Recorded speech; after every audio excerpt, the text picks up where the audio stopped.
Okay. All right. So good evening. I'm Rogelio Lagarza, and it's gonna be class 4 of FOP. We finished last week talking about APIs, and today we're gonna finish it off discussing CRUD, also known as create, read, update, and delete. So let me get ahead started. Has anyone ever heard of CRUD applications?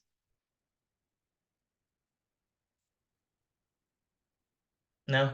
Okay. All right, let me share my screen.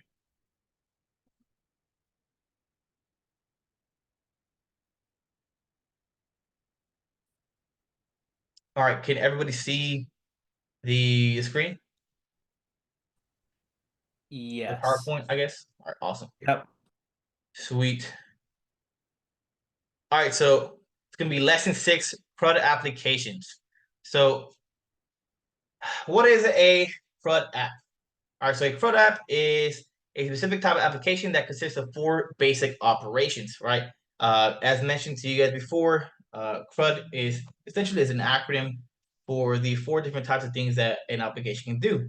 That can be create, whether it be creating like a status, creating a new post, um, creating an item in your to-do list, right?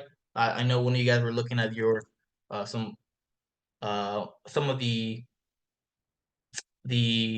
work ahead of time. And reading, right? I think you guys got to see what reading looked like last week using like the NASA API or the Cocktails API. You're able to essentially read um, and receive information from these applications that they hold in their database. Update, very similar to like your to-do list. You want to update your task, like whether it's complete or not. Maybe you have like a Facebook post, updating your post, like say you edited. Having that ability on your applications will make it a CRUD app. And delete, complete just deleting something out of your database, whether it be the post itself, a photo. That's what makes an application a CRUD application. So these 4 operations, um, they map to HTTP protocol method. The protocol the internet runs on, remember, create maps to post, read maps to get, update maps to put, and delete maps to delete. Right. So I know the acronym is CRUD, right? But the methods that you're going to be using don't exactly, match what they do. For example, which one do you think is going to allow you to read data from an application out of these 4 methods here?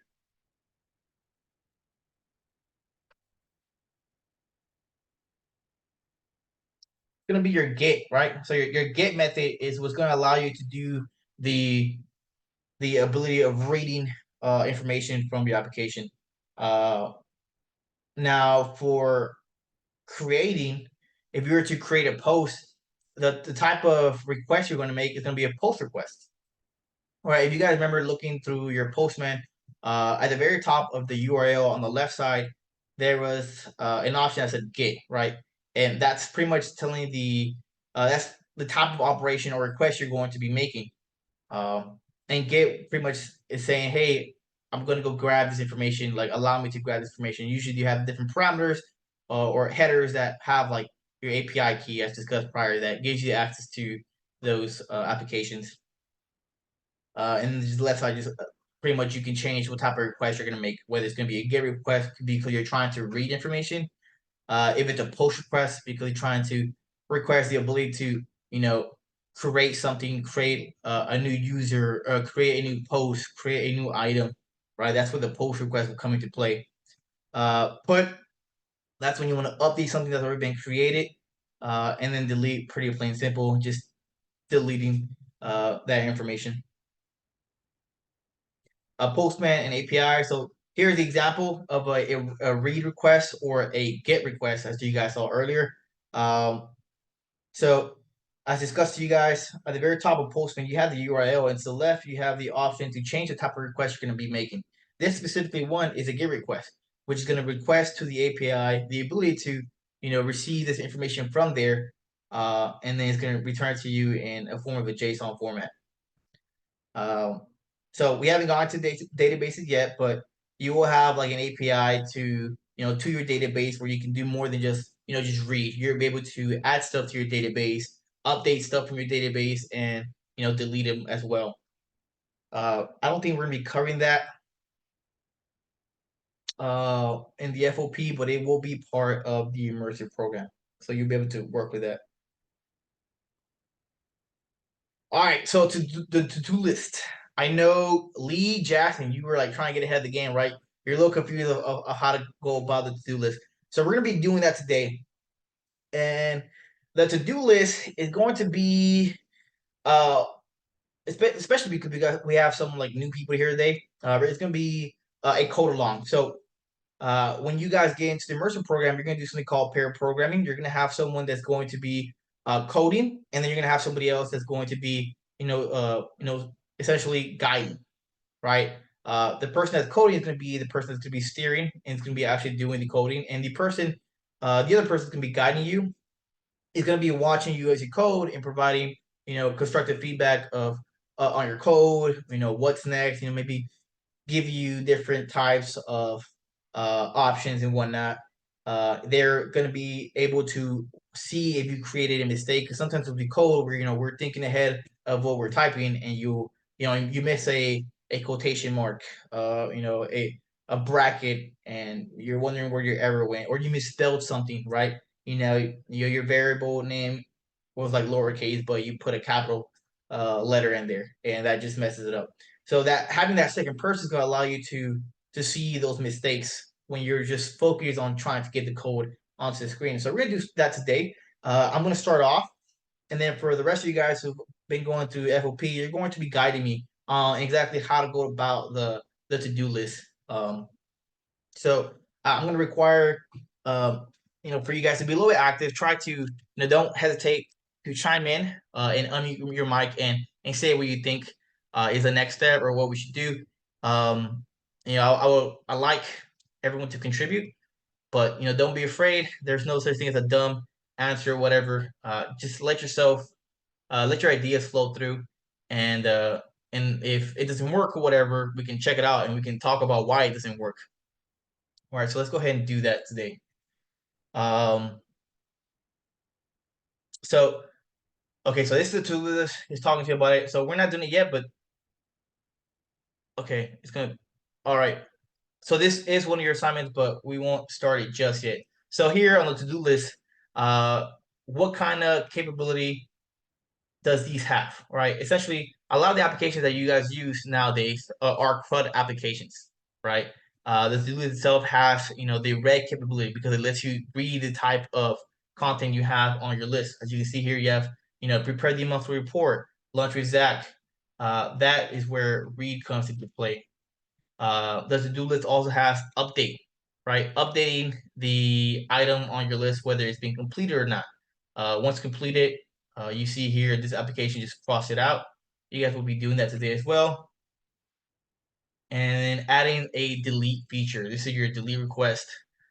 Being able to remove that item from your to-do list will, make it a CRUD application. And just like everything else that you use nowadays, whether it be TikTok, WhatsApp, um, WhatsApp now, I think they recently added, the ability to edit your messages. I think they couldn't before, but being able to edit the messages that you have, um, deleting them completely. Sometimes I think some of the applications only allow you to delete it from your end, but they're essentially all CRUD applications, right? Facebook, what's another good one? YouTube itself with your videos, editing descriptions. All these all have CRUD capabilities, and you're going to be working on that today.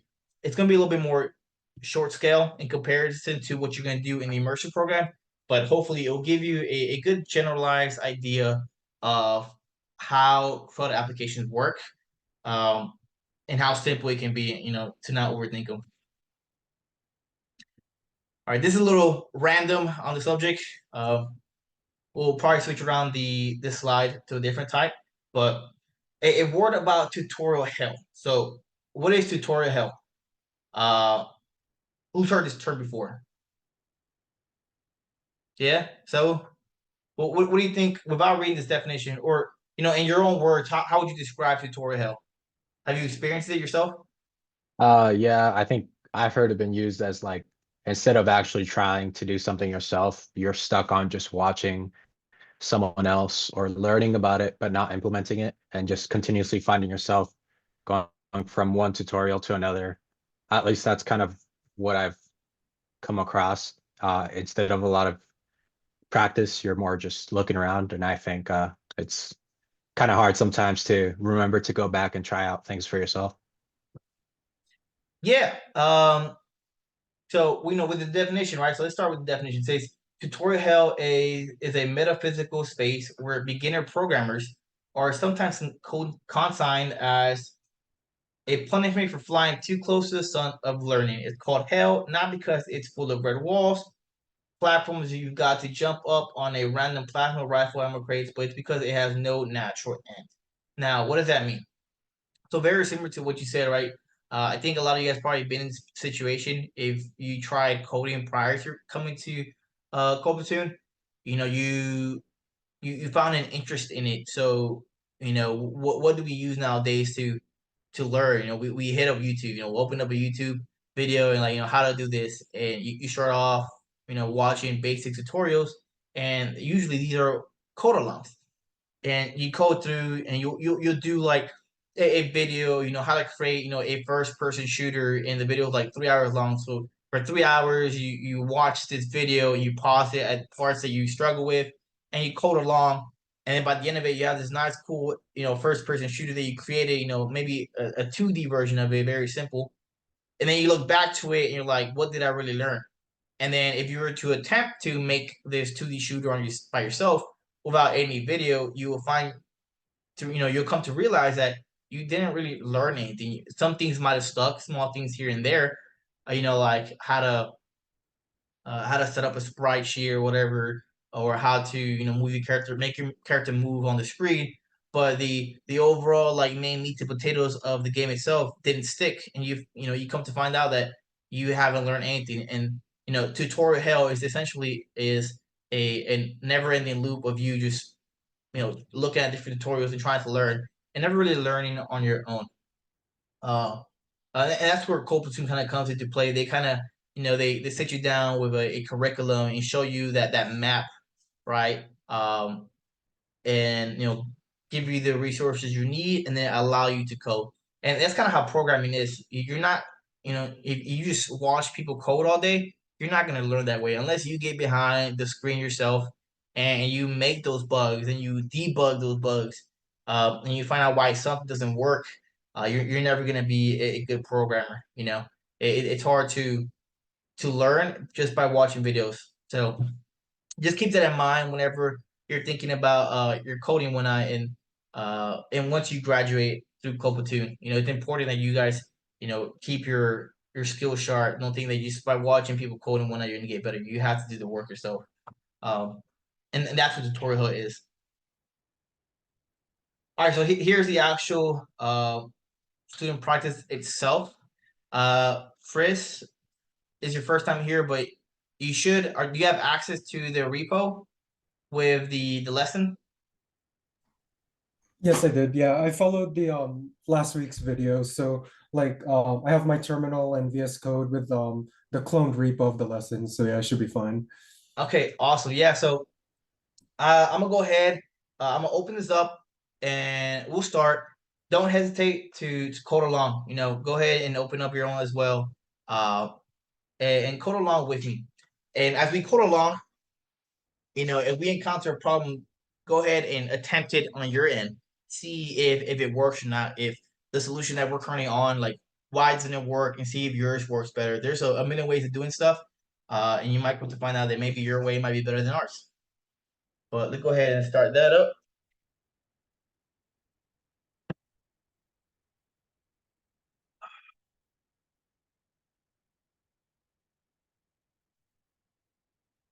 All right. So to-do list.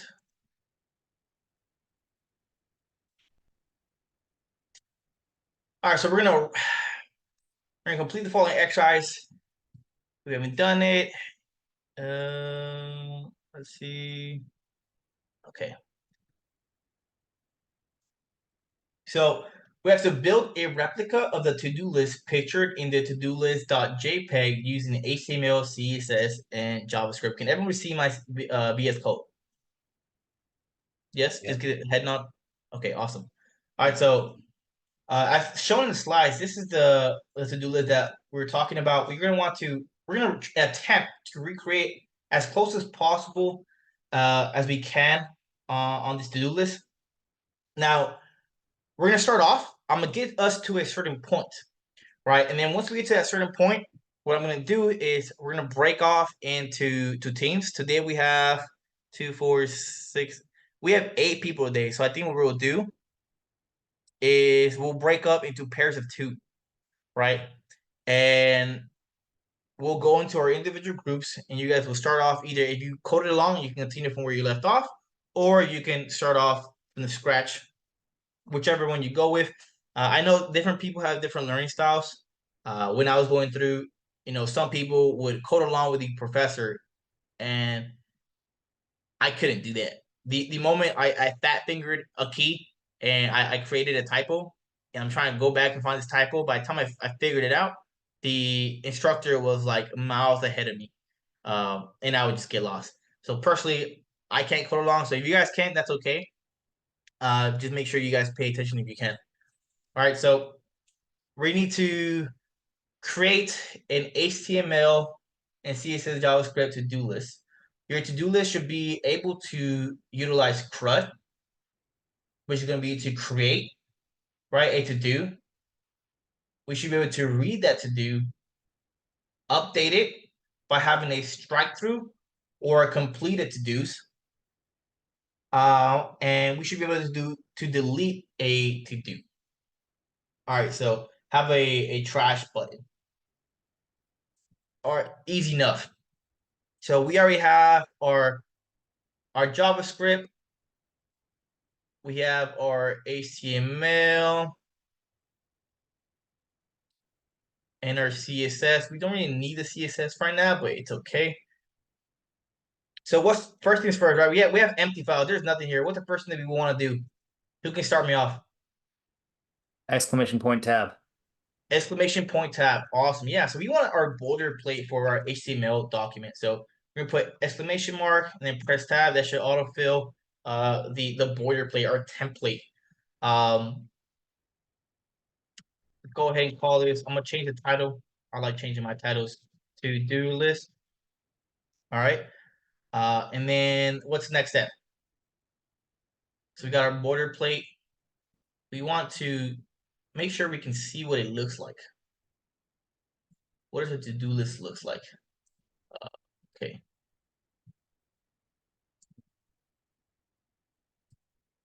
Jesus Christ. All right, bear with me, man. Okay.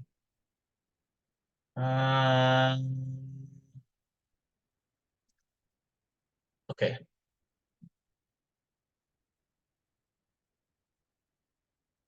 I'm horrible. All right, awesome. So we have our to-do list open. Let's get rid of this README. We don't need that right now. We don't need this. So we have our to-do list. What's the next step? So we have our boilerplate.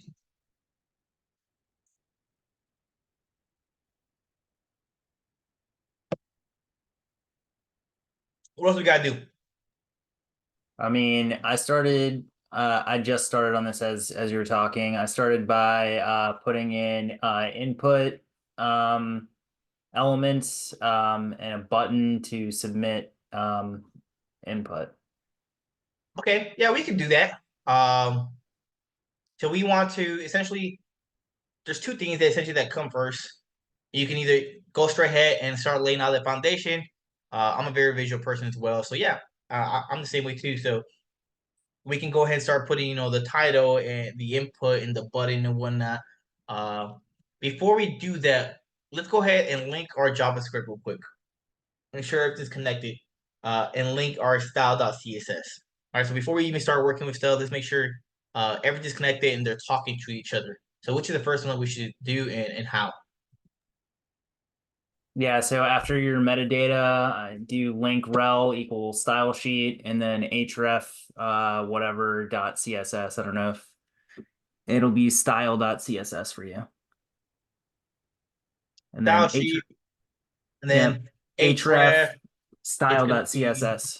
yep, that's good. Call style.css. Is it working though? How can we tell if something's working? We can create a title, right? Let's call this bad boy to do.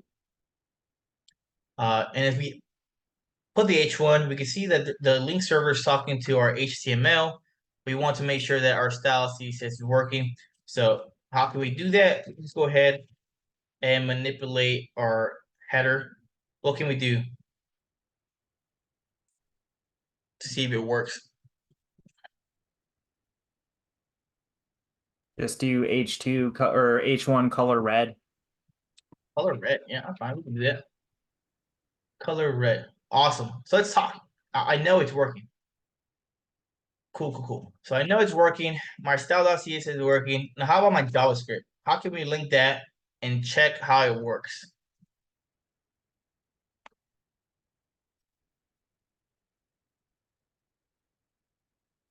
The script type at the bottom of the body. The bottom of the body. We do script type equals what type?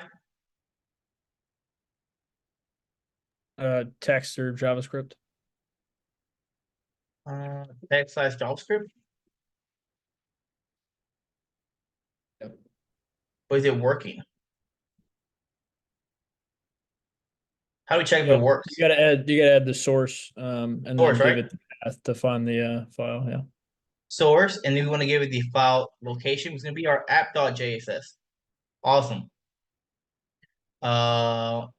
Is that going to work? How do we check if it works?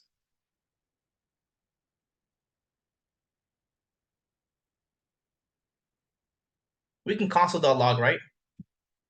Very easy. Because what it does, it starts manipulating our DOM. So we can console.log something like connected. And we can go into our console and see if it's working. And what do you know? It's working. All right, so we put very simple code in app.js. JS, what am I saying? And just like most stuff, whenever we're debugging, how do we check if something's working? Just print that baby out. So console.log, and then we can go to our DOM.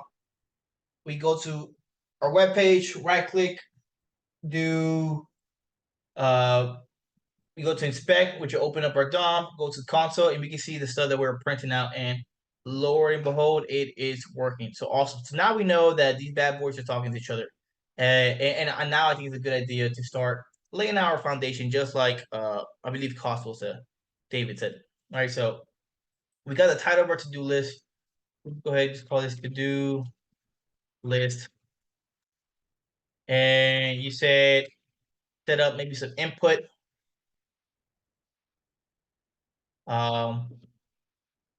Input here. What type of input is this? It's text. Input. Okay, we're getting somewhere. And then what else? So the user is going to put the input for his lesson here. Would it be smart to add someone else here? Like maybe a button. A button. And this button will have the option to add something to our to-do list. Okay. So we're getting somewhere. So we got our button, our input location. But where's it going to go? What's another good item we could probably add in here?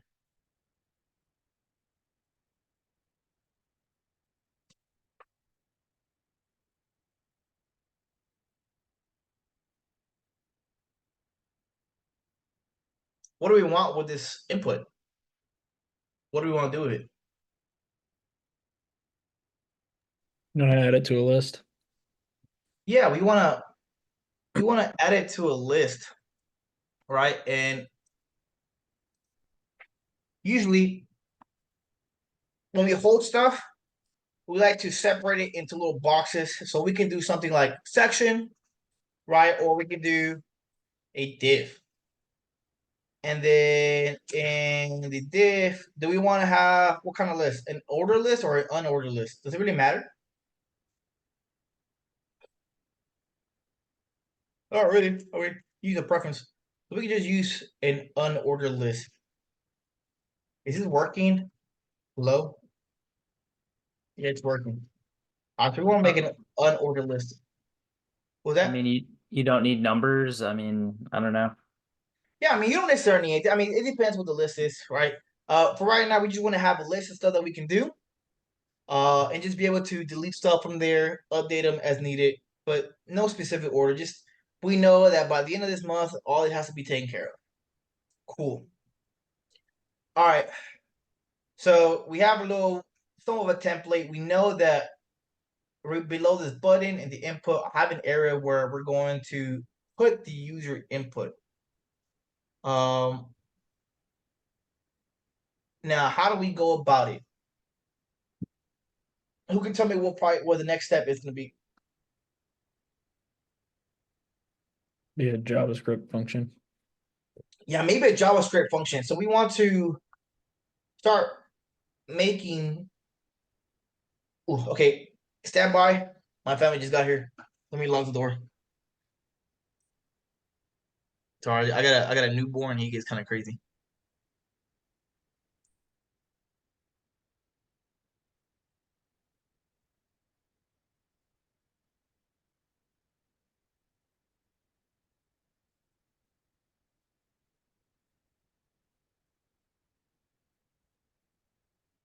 All right, yeah. So we can start working with the JavaScript function. So we have the input location and we have a button.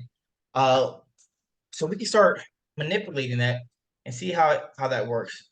So how do we grab the specific item that we want to work with? What do you want to work with first?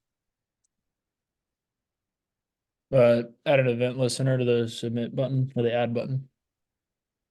Yeah, add an event listener for the submit button and the add button, or essentially the input location and the add button. So we do want to add an event listener, but we want to grab it first. We can't just like say, hey, like how does it know what button we're gonna use? Query We want to selector. use The ID. query selector, correct. Query selector, we're gonna want to grab the button. Is it just any button? How do we grab that specific button? You got to add an ID to the Yeah, button we to can the we can add add an button. ID. That's perfect. We can add an ID. We're gonna call this bad boy add to do, and then in the query selector, we're gonna do hashtag for it to know that it's an ID. We do add to do. So now we have that button, and then someone mentioned we want to add an event listener to it, so it knows, so it does something, so it listens for a specific event, and that event, all right, we know this method takes two things. It's gonna take the specific event and what we want the function to do, right? So the specific event we want is going to be click, right? And then upon clicking it, we want it to do something, a function. We don't have a function right now. So we're gonna have to make that function. What do we want this function to be? Add to do. All right. So we're gonna want to make a function. We're gonna call this function function add to do. All right. And just to make sure that this button is working, we want to use our developer tools, like the DOM itself. All right. So we can do something very simple, like just console.log it to say add. All right. We go to the console, and then we can press add, and we see it's working. So boom, this bad boy's talking, good to go. I know it's doing what I want to do. Okay, cool. What is the next step? So we got the button working. I know the button works. Now we just gotta change the function to make it do what we want it to do. What's next?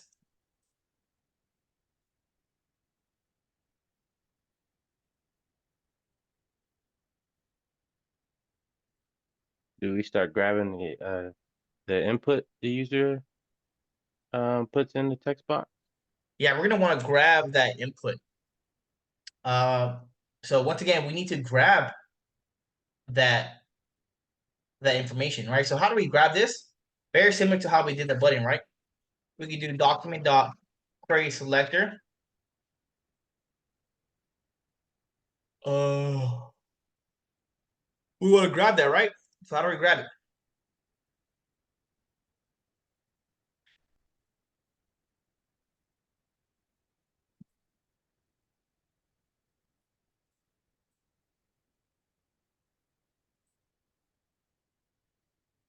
I mean, would you just add an ID to your add list elements in the unordered list, and then add an ID to those list elements, and then that would be your query selector? List elements. We're not doing anything with the list yet. Maybe the input. Are you referring to this? Sure. I may have been going in a different direction there. Sorry. It's okay. Okay. So yeah, let's try to grow. Let's try that. Let's grab the information. So we're gonna do. We can call it something. What do you want to call this? Unordered to do. Let's try that. We can do unordered to do. After we grab that, what do we want? Let's type that.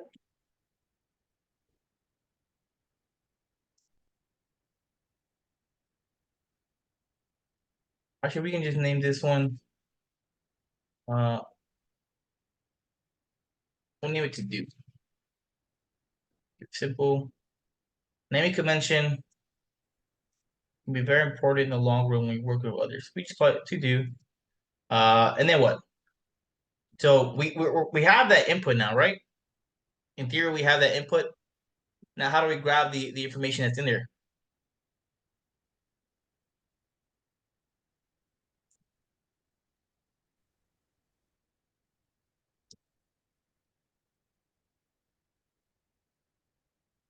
Anybody?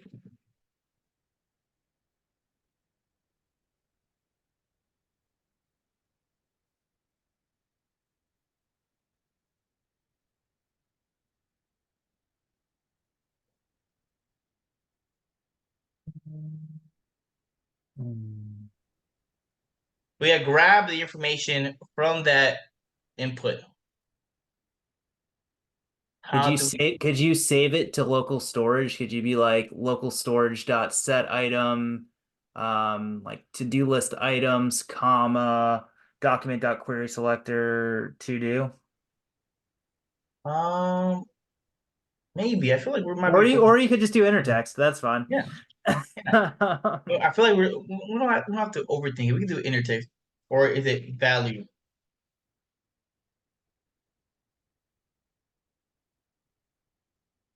Let's try to do equals.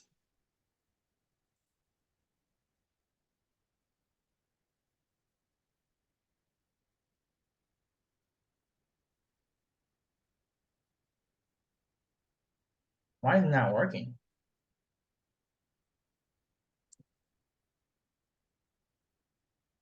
Who knows?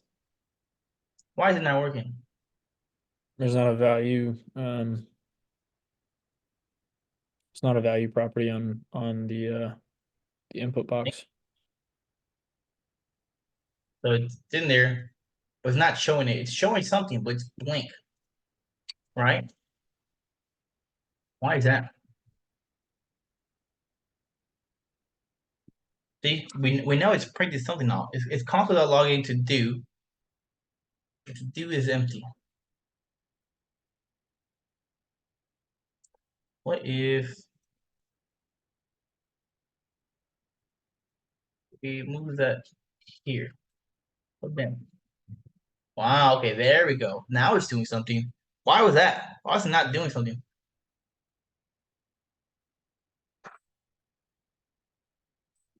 That was weird. Oh, the Is it? Go ahead. Go ahead, tell us. What do you think?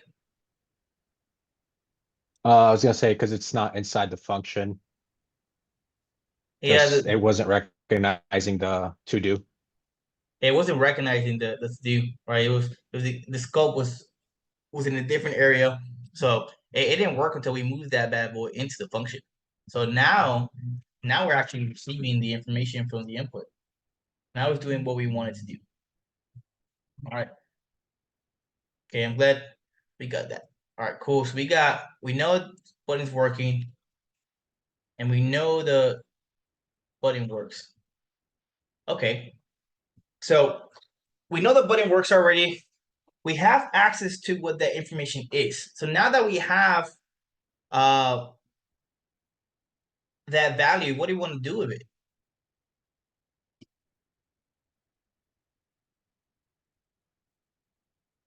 We probably want to add it, right? We want to add this to what? To our list. All right, so we receive input into the input area, right? The button works, so it grabs information, right? Upon clicking this button, it's going to grab the input from the text box. But now we want to do something with it. So we want to create something. We want to create a new element, right? And that new element is going to be a list item, right?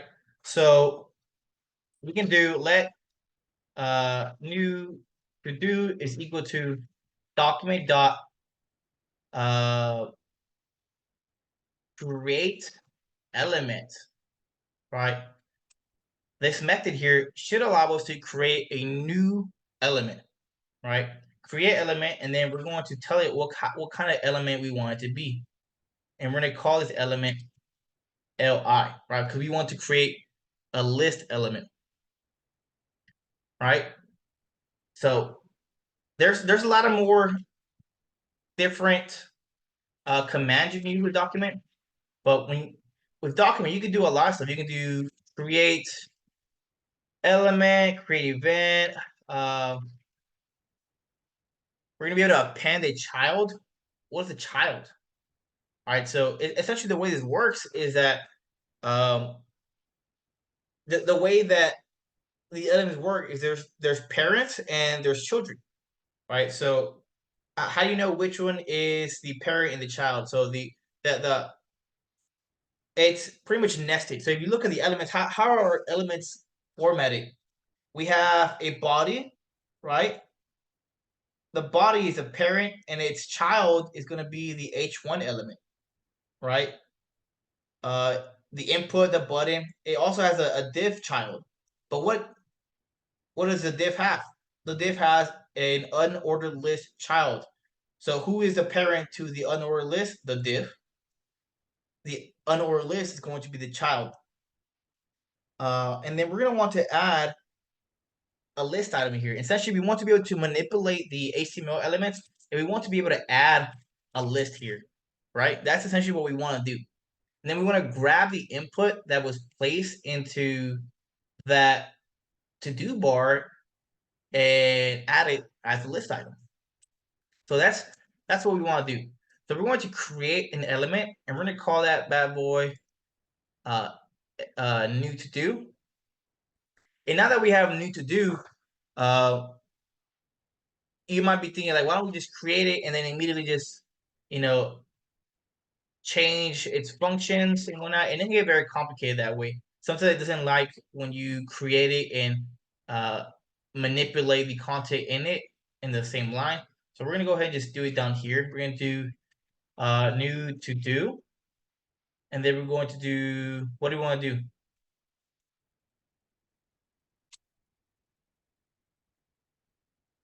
inner HTML is equal to do. So they should be able to manipulate the content inside of it, right? Is everyone still with me?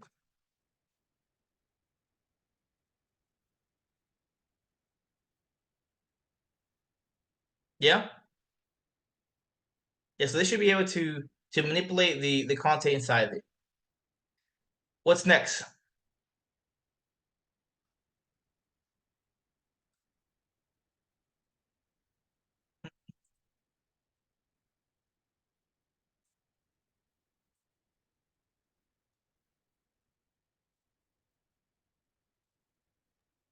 It looks like you're gonna do append. I'm not familiar with that method though.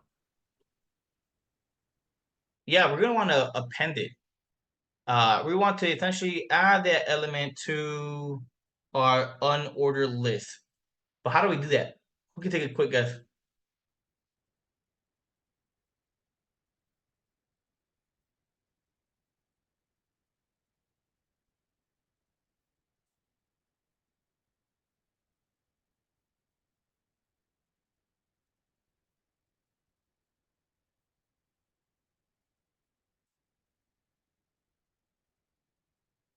We want to grab the parents, right? We can't just add stuff that the JS list doesn't know what it's working with, right? So we need to tell it what it wants. And for that, we're gonna want to be able to grab the parent node, and then we're gonna want to append the child to it, right? But it's gonna be a little tricky with the way we do it. It might get a little confusing with me. All right. So the time is 6:21. We're gonna take a quick 10-minute break, and then we'll come back. For those of you that are new to us today, Chris, yeah, so we'll take a 10-minute break, come back in 10 minutes, and then we'll continue with the lesson. In those 10 minutes, if you guys can, just do a quick little research and see what methods can we use to add it to it. All right. Any questions? All right, cool.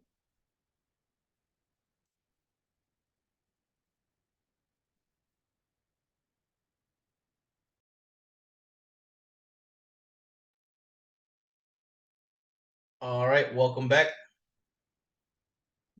Let's go ahead and continue.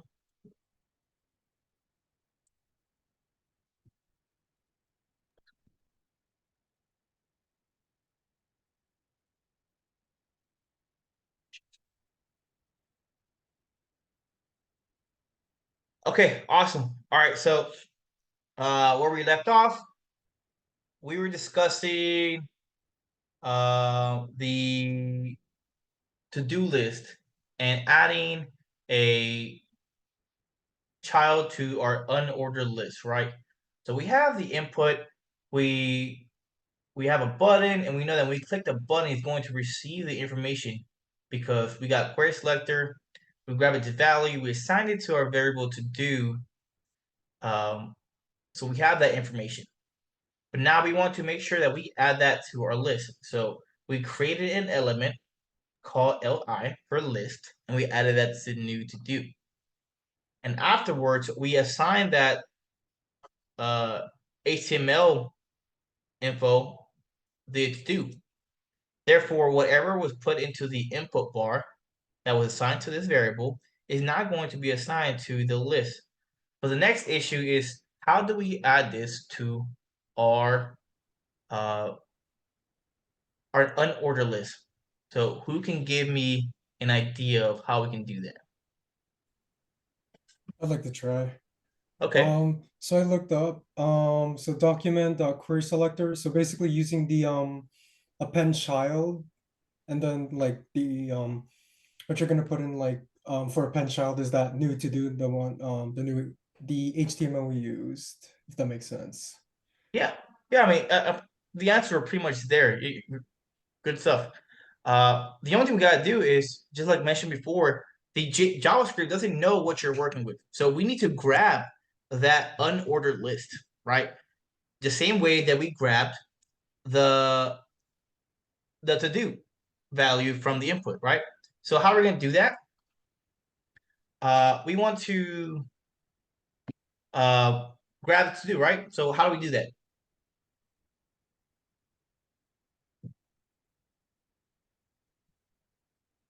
Anyone?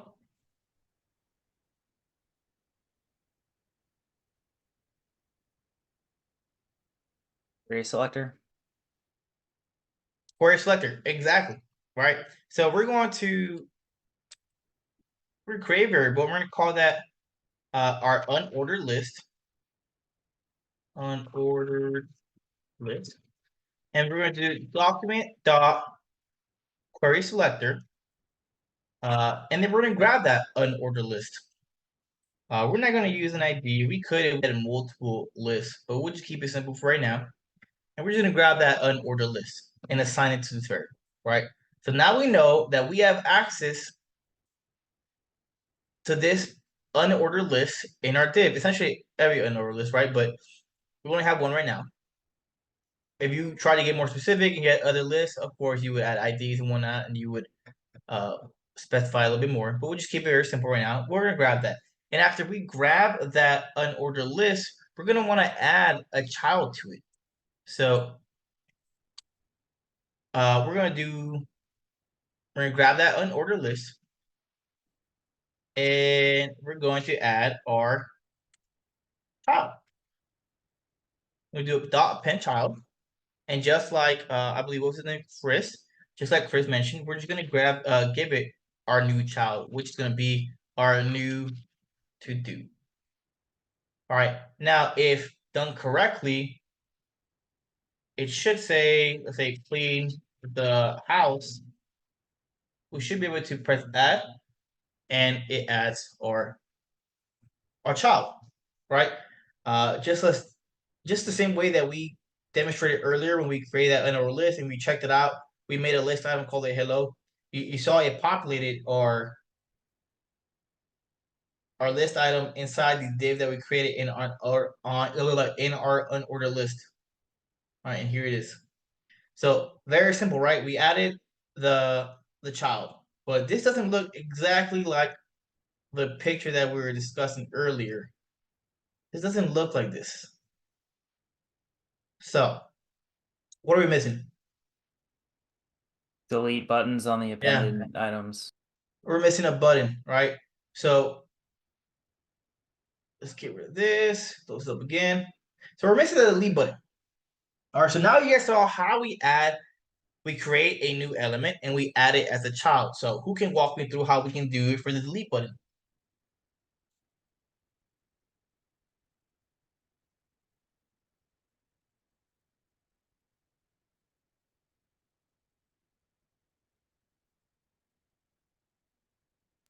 Could you do like create declare a new variable, say like let new button equals document dot create element button, and then you could do unordered, kind of mirror what you did with the append child for the new to do. You could then say in conjunction with the appending the new to do, you also do unordered lit, or you would do, I don't know, would you do unordered list dot append child and then button, or would you do, I'm not sure. You're on the right track. We're gonna want to essentially do what you said. We're gonna create a new element. We're gonna call it I wouldn't say new button. I would say be a little bit more specific, new delete button, right? Because we could have like later on new add button or whatever, or like an update button. So we'll call it a new delete button. And after we create our delete button, we're going to want to what? We're gonna want to edit what's inside of it. So very similar to how we did it with the list. Inner HTML, we're gonna want to change what it takes, right? We'll change it out, or our inner text actually put it to delete. And then afterwards, what do we want to do? What do the buttons do? We want to do something when we click it. So add an event listener, right? The only thing that we're gonna do a little bit different. It's gonna be a little challenging. I'm gonna give you guys the attempt to do it yourself.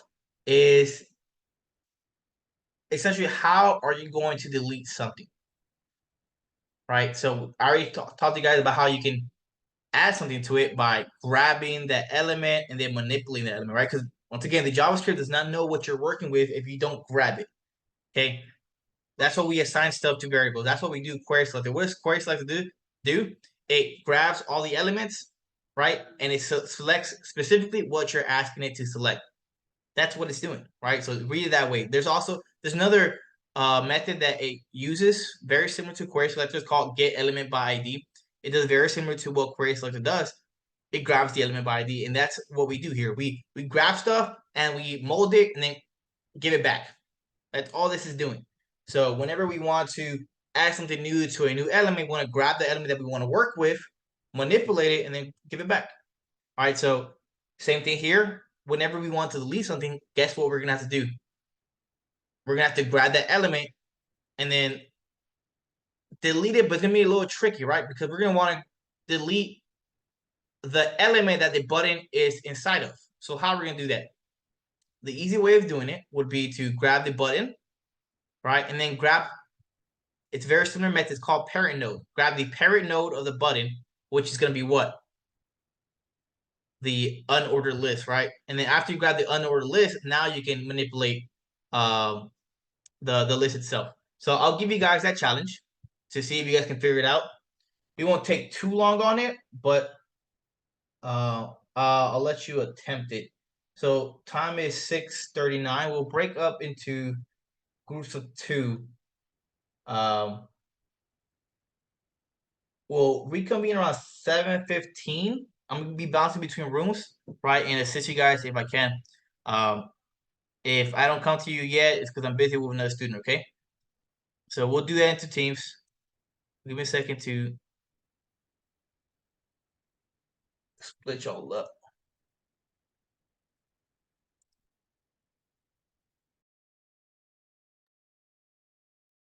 How do y'all feel? Yeah, that was a bit difficult, but yeah, Yeah, It was a doozy. yeah. I gave you guys the extra time, mainly because I was trying to explain it to y'all. But yeah, okay, let's get into it. We'll start off from where I had left off. Can you guys see my screen? Okay, awesome. All right, so we left off talking about the delete button. Now, going through the rooms, I saw 2 teams immediately try to delete the entire list or put a button to manipulate every single button from a top level, which wasn't exactly correct, right? The only thing that you guys need to do is reuse the code that we already created. All right, so on line 8 we have here, we created a variable called new to do, and we use the command document.create element li, right? So li was list. So if you guys, you guys are familiar with HTML, right? How we create a list item, we're using, and it's the element li or ul for unordered list as well, ol for the ordered list. What's another element that we have? We have div, we have p for the paragraph, right? Those are elements that we have. So if we are able to create a list item, what is stopping us from creating a button element, right? So that would have been essentially the next step. So what we did here on line 8, we created our element for a list, and then we manipulated our list and assigned it the value that we received from the input in our text box, correct? We did that already, but now we want to give it a button, right? And it's very similar to how we did it on line 8. We would just do let delete button is equal to document.create element, and instead of putting li for list, we would do button in the same way that it's typed out for HTML, right? So we created our element, right? Now that our element is created, we can manipulate it the same way that we manipulated the list item. And we can do delete button dot inner HTML is equal to delete. And if done correctly, this should be our button. But now what are we missing? Right? And I feel like some people are getting kind of hemmed up here.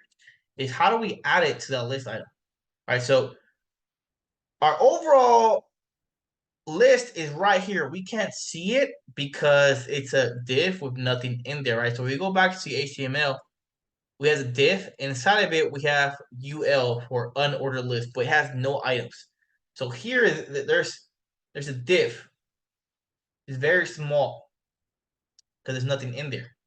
We manipulated the unordered list on line 15. How do we grab that unordered list? We grabbed it up here at line 4. We created a variable called unordered list, and we assigned it what we received back from the query selector. We did document.query selector, and it grabbed that unordered list that we have, right? There's no other unordered list. We only have one, so it grabbed that one, right?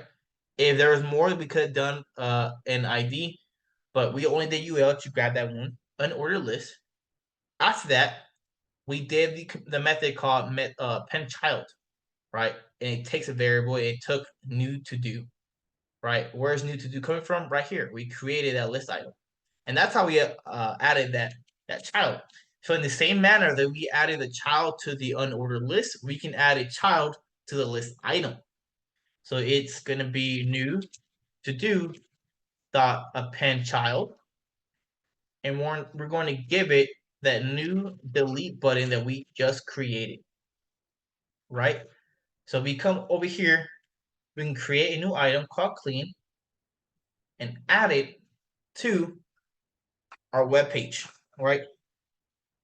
Now, what is this button doing? As of this moment, absolutely nothing. So how do we add functionality to our delete button? Add event listener. Add an event listener. And where would we want to put that, David?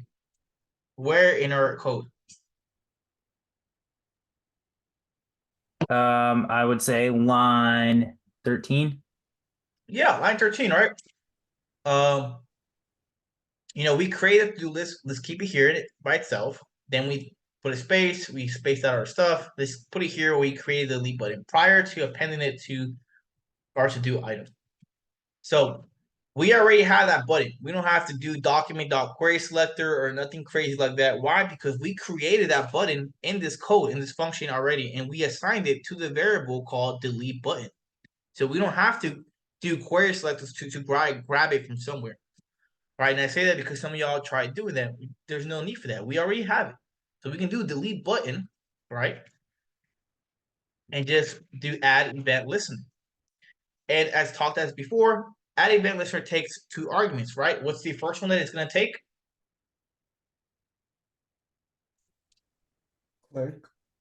Click, right? So the specific event that it is looking for, right? Or it is listening for. It's going to be click, comma, and then the next one is going to be a method. Now you can define the method prior to this, or we can just do it in line. So we're going to do open and close parentheses. We're going to fat arrow this function.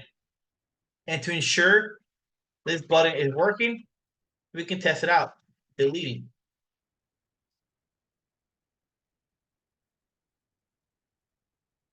Deleting. All right, cool. It's working.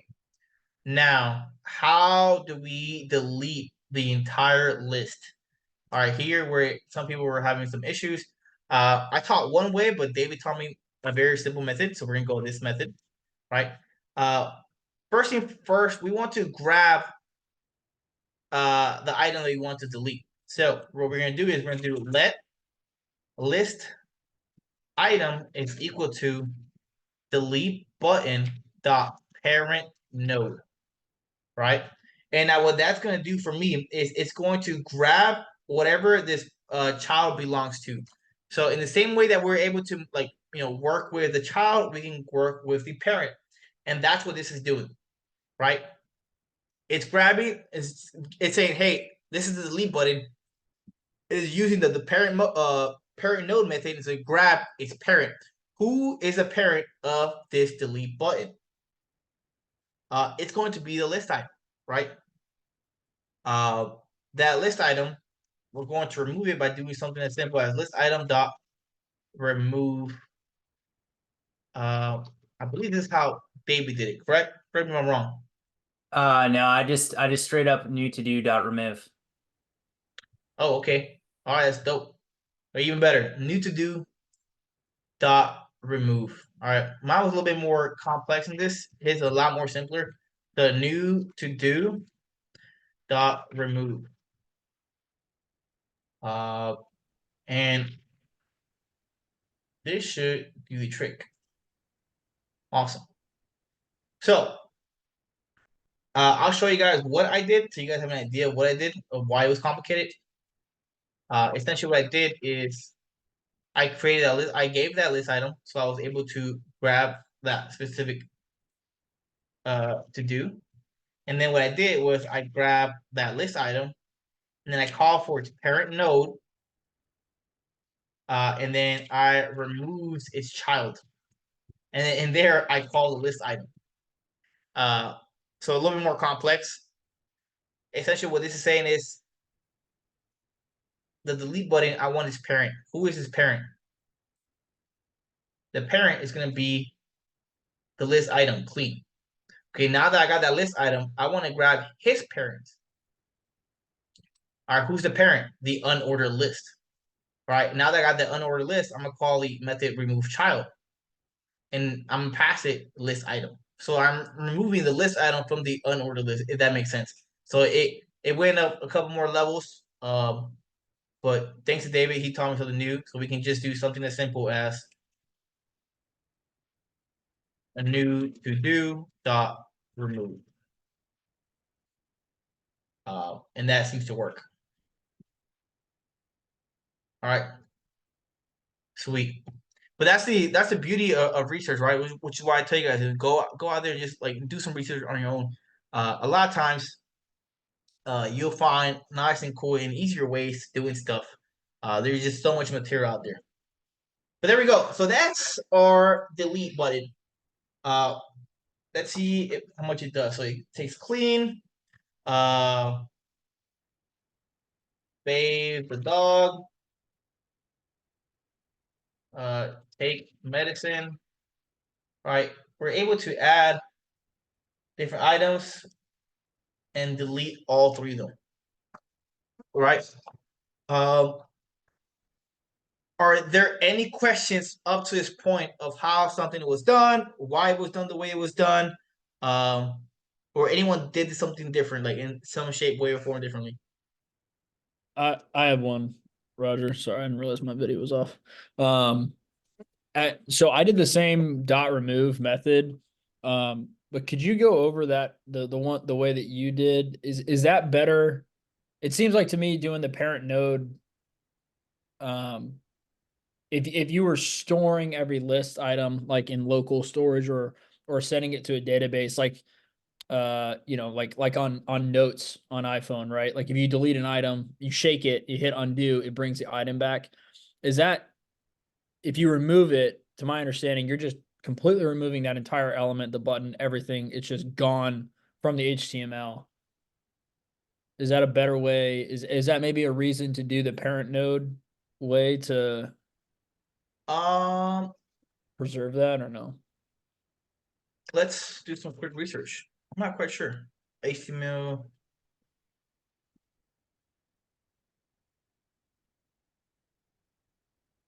Not that I know. I don't see any big issue from it.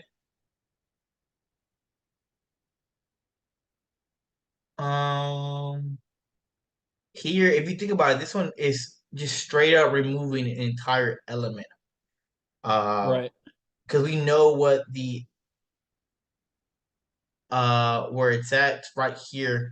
But I can see the other one be a little bit more useful if you want to like start going up and down its parents and children, because there's like multiple of them if you don't know which one it is. Right. So that one might be a little bit more specific. Okay. So I can see how that can make a difference. Do you want me to cover again how I did that again or no? Just real quick, I got to the delete button dot parent. I had a question too. The difference between parent node and parent element, if there is a difference between those. Uh, parent node and parent element. Yeah, you're gonna find that a lot of these have very similarities, like query selector and get element by ID. Right. But not that I'm aware of. Difference between parent node and parent. Let's see.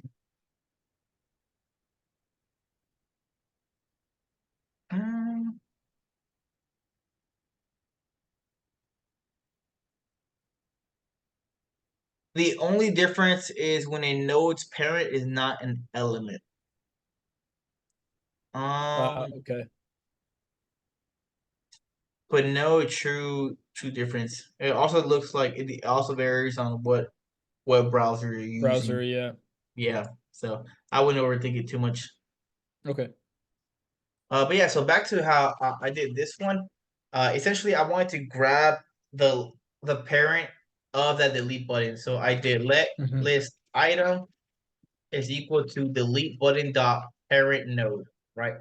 So I'm already working with the delete button. All I'm gonna do is try to grab his parent and assign it to a variable so I can start working with it. And now that Right. it's assigned to a variable, I can start manipulating it. So I'm gonna call on it, list item, and I'm going to grab its parents. So I'm just going up and up. I went up 2 levels now, right? So the delete button belongs to list item. Right. List item belongs to unordered list. Right. So list item is list exactly what it is. This essentially list item dot parent node, it now gave me unordered list. That's pretty much what this is right here, Right. Yeah. right? So now that I have the unordered list, what did I do afterwards? And now I'm removing a child. What child am I removing? List item. Essentially, I went up 2 levels to remove 1 level below me. Is what I did. Okay. Could you, It's a little bit more hassle, as you saw. David's way was pretty effective. So okay. whatever works for y'all. At least you guys have 2 different tools for your tool belt. All right. So now, at least now you know that you're able to go up and down the chain, right? So you can go to the parent node if you wanted to. Okay. I'll keep it like that for now. All right. So we have that. Now we got the delete button. What capabilities of CRUD do we have already working? We got read was pretty straightforward. We've been doing that this entire time without you guys knowing it. We're able to read the list items. So we have read capabilities for for CRUD. We implemented create, right? We created list items, right? Where did we do that? By creating an element, right? That itself, that capability is now the create capability of CRUD. We now implemented delete, right? We're able to delete stuff out of our unordered list, right? And the last and foremost is going to be our update. Now, something new that we're going to want to do is going to do a way to manipulate when our task is complete. So we have a delete button. Who can walk me through how to do a complete button or a done button, right? So what's the first step that we want to take? Create a new button. Create a new button. Just as because before, all we gotta do is recycle our code. We have the code. It's gonna be the same functionality. Document.create element, right? As a matter of fact, let's take a pause. I'm gonna let you guys work on this. Now that all 8 of us got together and we discussed how to do a delete button. I want you guys to go back. This is gonna be definitely be less time. We'll come back at 7:20. That way you guys take 10-minute break to go use the restroom because we didn't take a break, and then take 15 minutes to actually work on this. Create a done button. Okay.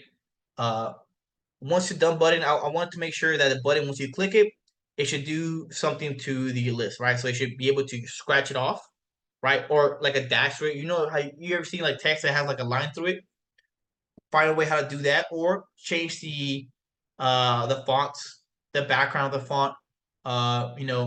Apply some styling to it to let the user know that you've updated your task, right?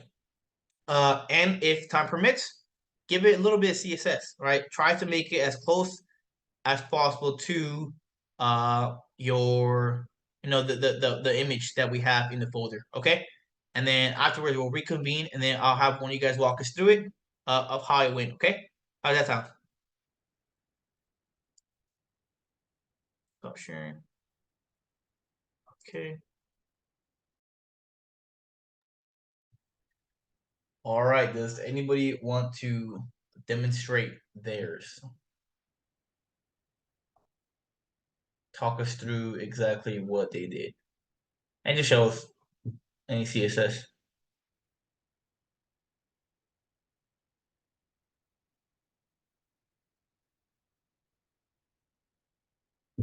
Nobody I did can I can go through mine if you want. okay. Mm,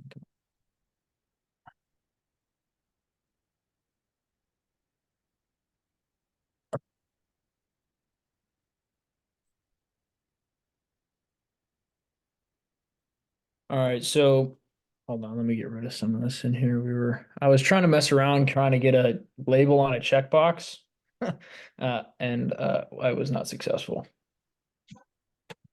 Comment this out. So create a new variable called update button, set that equal to, or created a new element, an input element. I wanted to use a checkbox just to mess around with it. Obviously, could have just done another button, and done the same thing with like the delete button. But created a new element input, set those attributes, the type of it to checkbox, and then I added actually I'll comment that out too, but because you don't really need that to just do what we were trying to do. And then down here, the event listener for the click. And then this checks. So using the ternary operator and the function, the update button dot checked, test to see if it's checked or not. If it is checked, it executes this right here, which is new item dot style dot text decoration line. The other method, I guess, that like if you look it up on Google, there's another like the strike method, I think is what it's called.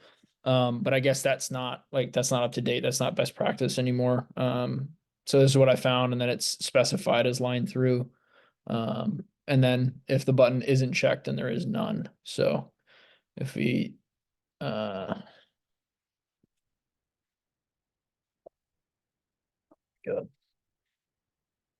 test item, so we check it and it crosses it out, and then uncheck it and it uncrosses it.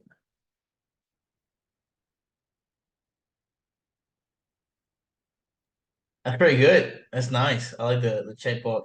Okay. Anybody else want to demonstrate theirs?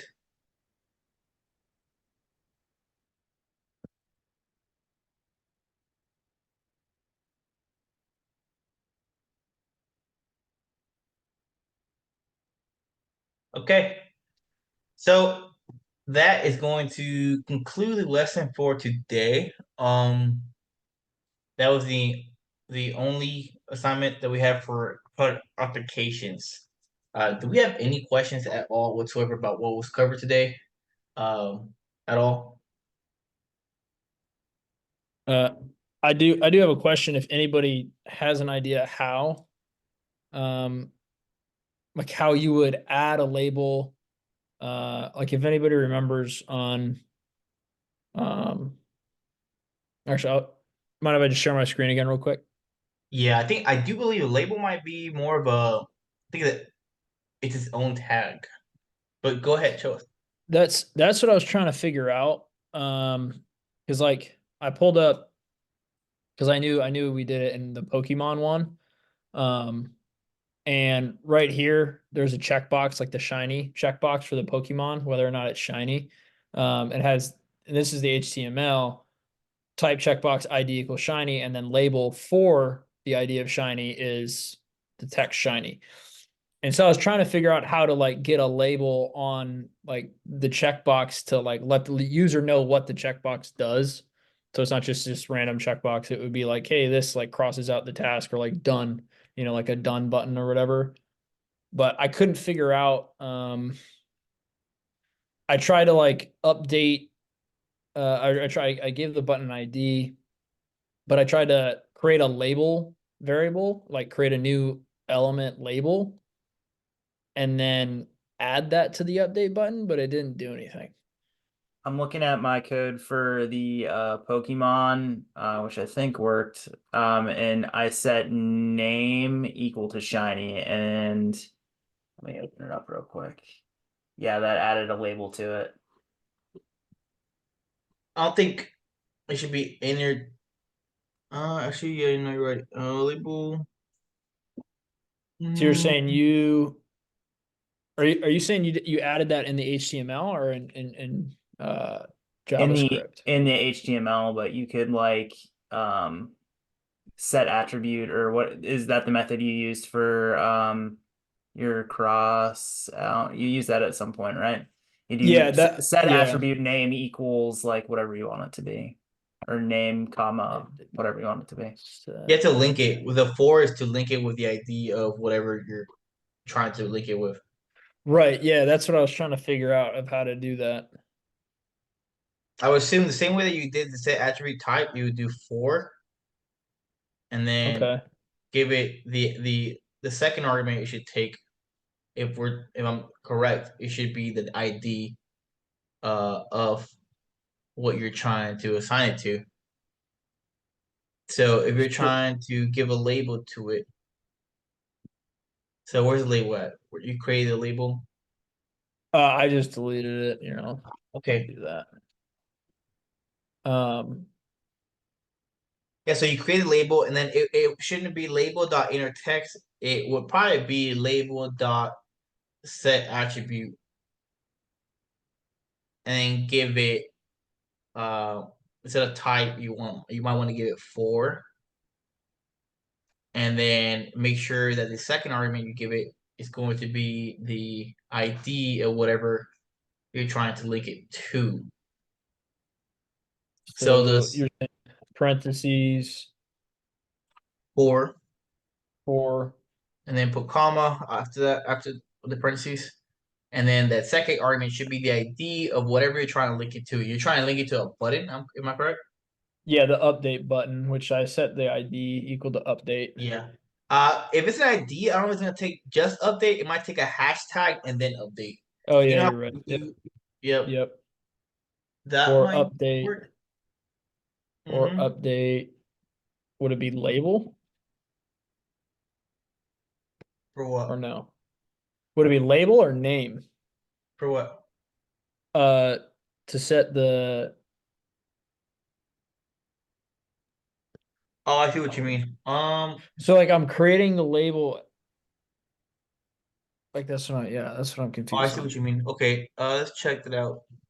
Email. So I have so this creates the checkbox right here. This gives it an ID. Okay, This so establishes. oh my bad. So you would yeah. So the name of what you want to set it. Yeah, I think you don't need label. You just need update. I don't need label, right? Yeah, I because just need the update is a ID. link that it has already, so you shouldn't need label in there. Right. So that you're saying so in here label dot or it would be update button, right? Update button dot set. Wait a minute. Wait, are you confusing me? You deleted all of label already? Oh, I thought you were saying I don't need the label to edit the, because I have let label here, document.create element label, and this creates a label element like you would have in HTML. Yeah, so you Like you would created have label. label 4. Right. Mhm. You say, but So what are you trying to do? Are you trying to manipulate the 4? I'm trying to get a label for like this checkbox. Like to tell a user what this checkbox is. Yeah. Just like if like on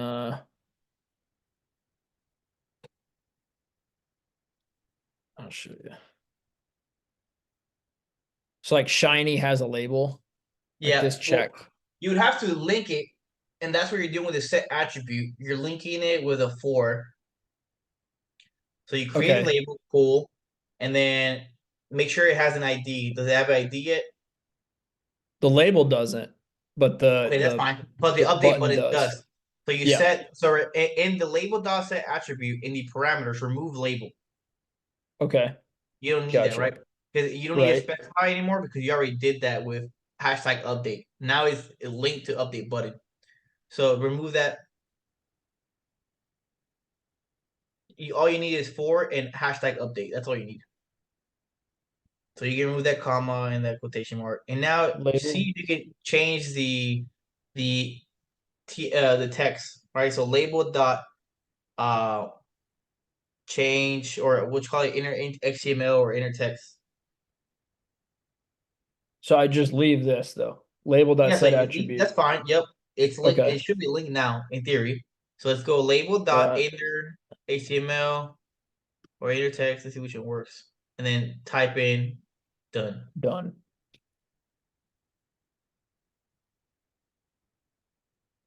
Yeah. Yeah, it's not doing it. Okay. What if I Oh, do try inner HTML. yeah.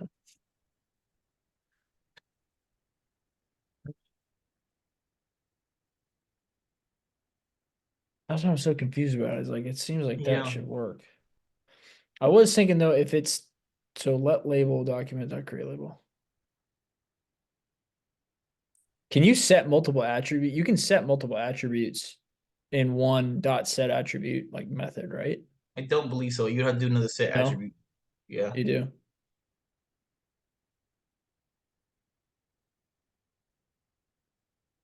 Hold on a minute. Wait. Yeah, I think this is the thing.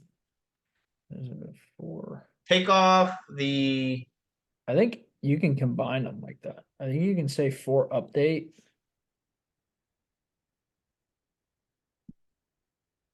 I'll look into it, see if I can get you a better answer. This Okay.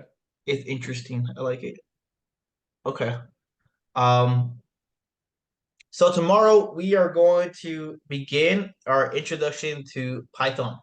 Uh, hopefully you guys feel somewhat good with JavaScript. Uh, if you learn one language, it's pretty easy to learn another. Uh, it's gonna take some time though to get used to it. You're gonna find yourself writing certain things in JavaScript when you're like in the middle of writing Python. You might forget like the syntax, but you only get better with time. And that's gonna come from doing like leak code, just coding in general. Um, recommendation for you guys from now to the end of what you call it, your the full stack immersive program, or until you're done. Like try to do a leak code problem a day, and it will do your wonders. I promise you. But who who's good with Python? Who knows Python? They all you guys just learn JavaScript. Was it? Okay. Uh, I'm going to link. I'm going to drop a a book in the chat of the FOP, and it's going to be a downloadable link of a book called the Python Crash Course. Has anyone heard of it? No. It's probably like the best like book you can have if you want to like learn Python. It's only the first edition, sadly. If you want like an updated version of it, you would have to go to Barnes and Noble. I know Barnes and Noble has it, but hands down, the Python crash course is what I learned. What I used to learn Python. I started off with Python, and it's extremely helpful, very user friendly. It really dumbed it down for me because I struggled to learn stuff. So if you struggle with Python, once we start, then the Python crash course is a really nice tool. Um, it'll start from basic stuff like print hello, but it'll build you all the way up to making dictionaries, like which is like objects. Well, uh, no, I'm wrong. Change this up. My bad. I'm getting confused. Yeah, but it'll help you get to dictionaries and then actually start making classes, um, and object-oriented programming stuff. It'll even like run you like through small little programs and projects you can do. So I'll put that in the chat along with well, I'll wait for those. I got some other books too, some good resources that you guys can use once you start. But yeah, do you guys have any question at all about what should you be doing? The lecture, what's to come, anything that I can answer for you guys. I'll actually stop the recording now.